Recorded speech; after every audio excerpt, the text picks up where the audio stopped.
This is Business Insights. I'm David Matthews. Rig Data, the oil and gas industry source for information related to drilling activity, has released the U.S. Land Rig 5-year forecast.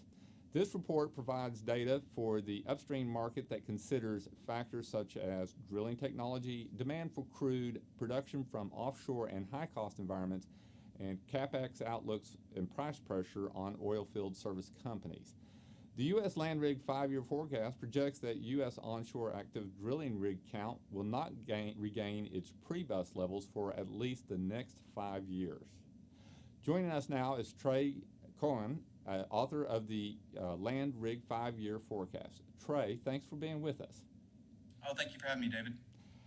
How did you go about researching these findings?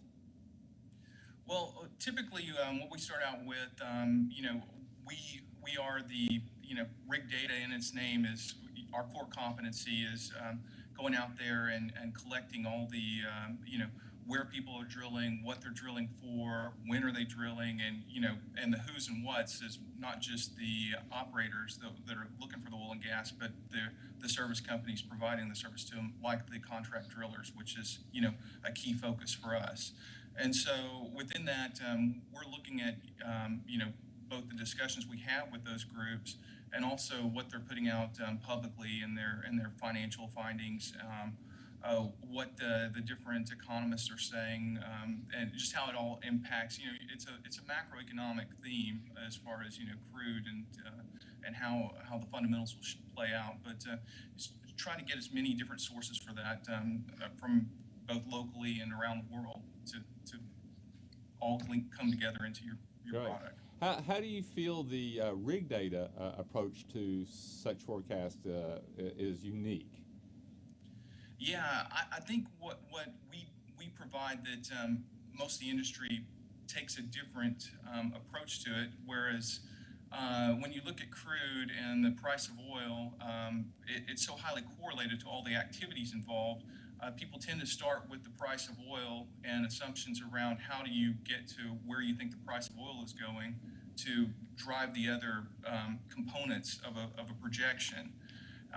Whereas we're sitting right on top of the data that we're collecting about the rigs and the environment and the players involved. So we're taking it from the standpoint of looking at that data that we've already got collected, and since we're sitting directly on top of it, using that as the building block for our projections. Both how are they, making decisions at a regional basis? We're actually out there surveying these guys on a weekly basis, so we're very close to what's happening in the industry, in the U.S. land environment, and so that's where I think our forecast is looking at it differently. You can take our forecast and it will kind of tell you what these guys that we were talking to are seeing for oil prices instead of it's being our assumption about what we think oil prices are going to be. So what does the rig count look like? Well, do you think we'll ever see the high rig count that we saw in 2014? At some point, but not in the near future. Not in the next 5 years. I don't think we will. And that's predicated on two things. One is that the rigs are larger horsepower, much more efficient. The crews are more efficient. How they're drilling, as far as well design, they've made it to where they're drilling 4 or 6 wells per pad versus it used to be 1 well per pad a few years ago. All these things have built to where we've now cut the time in half as far as how long it takes to drill a well. So you got the effect of you can drill more wells with fewer rigs. And then the second thing is the price component, which we spoke about before. Right now we've drilled so much that we've created an oversupply, and until we work off that oversupply, it's not going to be supportive to much higher prices to what we were seeing before the pullback.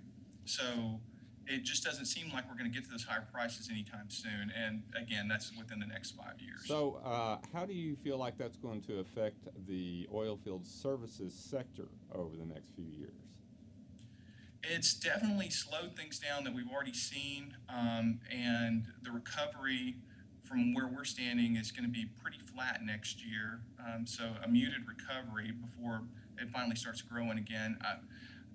Things tend to grow with the demographics. So you can sort of see that there's a demographic support behind the whole growth of the industry. But beyond that, getting back to where you're getting, the kind of growth where we're growing, 15% a year, that's not going to come for a while. So, do you feel like we're going to see any increase or diminishing overall? Further out in the 5 years, how do you see it overall playing out? Well, once we get towards the tail end of this, I mean, it's anybody's guess. Ours is that what you have is there's so many things that are so hard to predict in those variables, but as a whole, these things tend to run in cycles, and the cycle should pick back up again at some point. And whenever it does, it'll be good news for everybody. Probably 2018-ish is where the cycle could really pick up, is my guess. Well, we certainly do appreciate your insights on a subject that's particularly near and dear to us here in Texas, and it's very helpful to know what this perspective and insight is. Trey Cowan, thank you so much for being with us today, and we appreciate you spending time with us. Thank you for having me, David. This is Business Insights. I'm David Matthews. Thanks for watching.